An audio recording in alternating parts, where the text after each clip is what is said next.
The following is a live presentation of CBC Sports. Welcome inside our digital studio at CBC Sports. I'm Signa Butler, and so glad you could join us because I've got a stellar guest today. She's an Olympic gold medalist with Team Canada. You know her as the Magnet, Vanessa Gilles. She's with us, the defensive stalwart for the Canadian team, and we've reached her from Spain, where the team is getting ready for a set of friendly, not friendlies. We're used to two matches, but one against the world champion Spain. Vanessa, thanks so much for joining us. Yeah, thanks for having me. Appreciate being on here always. Yes. You've got everyone back together. I know it hasn't been like a full week camp or anything, but what's it like being back, together for the first time in 3 months since the Olympics? Yeah, it's been a while since the Olympics. It's been an interesting few months for us, as with everything that went on at the Olympics. So first camp back is different than usual. We're still working through some kinks, figuring out where we're at as a team with our staff, etc. So it's been an interesting few days trying to get back together, focus on the game, focus on what's going on the field without thinking too much about the near future. Speaking of getting back together and kind of working out some kinks, I'm wondering about the Halloween party that I caught a glimpse of. Who were you for Halloween, or what were you for Halloween, and who won best costume? Who was I? Did not come with a Halloween costume, so I had to improvise. Last year I was our physio. This year I got to impersonate our CEO, Kevin Blue. But definitely not one of the best costumes, as you can see. I think Jordy and Julia were quite cool. Simi and Jade were pretty nice. We had a few really good costumes. Nichelle really brought SpongeBob out. Kaylin as Patrick was really fitting. So our staff all came out as minions, which was really cool, with our equipment manager being Gru. So we had some really good costumes and some, such as myself, last minute costumes. I love it. We got to improvise when you're on the road, right? Yeah. So there you go. I left my costumes in Ottawa, so. Katie Collar and Diana Matheson are there as support staff on the bench this weekend. I'm wondering what it's like having that kind of leadership around with you. Yeah, it's really cool. I just met Katie for the first time this camp, which was really cool. And Dee, who doesn't know Dee? So it's been really cool having them around. Dee jumped into our 11s the other day because we were a bit low on numbers. Still got that fantastic touch, still has that vision. I got her to ping me a couple corners today as well, which was nice to see again. But just having them around, having their experience, and just having them to talk to is always fun. You kind of talked about this just as we started this call with you today about Paris 2024. It's been an interesting time. I don't know whether roller coaster is that's probably the understatement of the year with everything you guys endured over there. The odds are stacked against you. You had resilient performances. I'm wondering how you look back, personally, on those Olympics 3 months ago. Yeah, I think obviously some positive, some negative. I think on one end, I think I'm obviously very proud of the group. I think before all of this, came about, this scandal, all that stuff came about, I think that was probably one of the most gelled groups I've been a part of, on and off the field. I think we worked through a lot in the preparation leading up to the Olympics. I thought we had a lot of leaders come out of the group and show up for the group. Off the field, we were having a lot of fun, which always leads to good on-field performances, as we saw. So really happy about that. But at the same time, it's what could have been had the scandal not happened. We got the preparation right. The team was peaking at the right time. I think about Simi and Jade, our young players who are really imposing themselves as well as leaders on the pitch. So I take it with, I'm obviously very proud, but I'm also regretting what could we have done really had we not been thrown into this whirlpool of scandalous news, as we say. But famous, one of my best friends always says, it is what it is. That's life. And we have to move on. We have to move forward. That's football. But yeah, really proud of the group, really proud of the face we put out, and, how we represented Canada in probably one of our not so bright moments as a program. You're known as a defensive stalwart on this team, along with Kadisha and Jade. But you were a bit of an offensive juggernaut in Paris, Vanessa. 2 goals, 2 clutch goals. And I think back about the heart palpitations I was feeling in the booth when you had the ball at your left foot against France in added time. Like, what was that like for you? Like, did you even see anything? Were you feeling the same kind of pressure? I think we were all pretty exhausted I think it was the 13th minute of stoppage time. In my head, what was just going through was just be onside, something you don't really have to think about as a center back. And I think that would have been one of my biggest regrets in my entire career had I been offside in that moment. But yeah, that's all I was thinking about. I saw the net.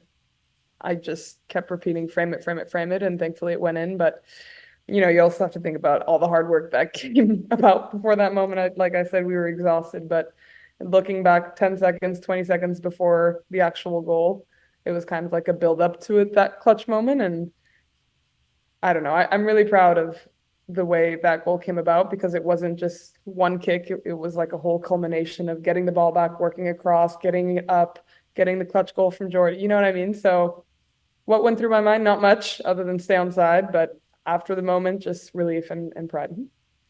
Awesome.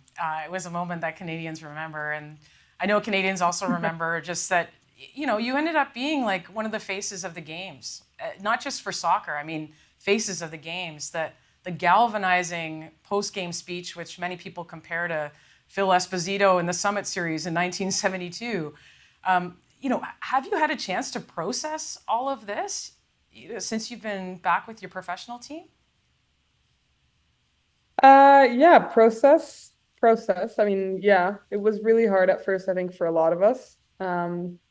Obviously what people see is the performances, the results, the post-game speeches, etc. But what people don't see, I think, is like the micro interactions we have day to day with family and friends, or with teammates back, when you have to go back to club and show your face after a few months.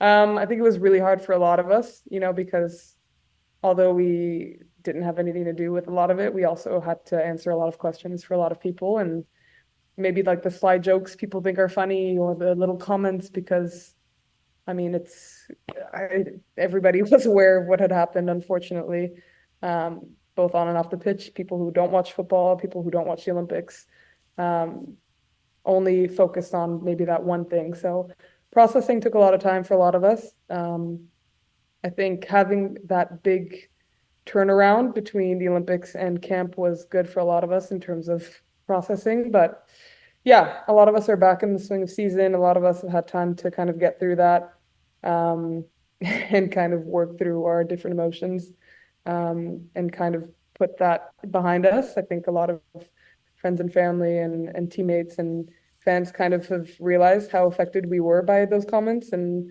jokes and questions. So yeah, I think time is the biggest healer, and in this case, it was for all of us as well. You're playing Spain next, the world champions. I'm wondering, what can Canadians expect? What are you seeing in camp that makes you optimistic about a result against Spain? Yeah, I think we're all coming in with the mindset that this is an opportunity. Spain is a fantastic team with incredible players. The last time we played them, I think, was in England, and it was a great matchup. I came out with that one with Bon Mati's jersey, which was the highlight for me. This time around, it's going to be the same mindset. We're going to go in, we're going to try and impose ourselves. When you play against the number 2 in the world, I think at this point, or one of the best teams in the world, you got to go at it. Like, you have nothing to lose. We know our talent. We know what we can go and achieve against Spain. It's a friendly, of course. There's nothing really at stake other than pride. So we're going to go at it. We have nothing to lose. Certain individuals are going to have things to prove. Obviously, it's a new cycle coming up. And we're going to go at it with the win. So what can people expect? It's like Canada, same grit, but hopefully with the win at the end. One more Olympic question for you. Your Instagram has this great series of photos, and there's one of you just down on your knees, like screaming, like it's just like such a visceral moment. Like I love it. And you have in the caption what it means. And I'm wondering, like, when you look at yourself in that moment, like, what does that resemble for you and for Team Canada? Yeah, I think you see Julia in the back as well. That was one of my favorite Yeah. things about that photo. I think in that moment, that was after the France game. What you see if you look at all of us after that game, different reactions, different emotions, it was just that sigh of relief, like we're gonna be okay, kind of thing. Whether that was me screaming, Julia kind of like taking a breath out, people hugging each other on the side.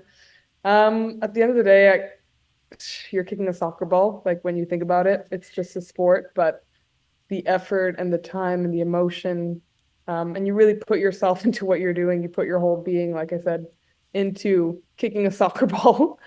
And when everything gets taken away, I think it was 6 points at that time, and like our hopes of getting that medal were kind of stripped from us without anything that we could control. I think that represented us regaining a bit of control over the situation and us kind of regaining hope, that we could go about it.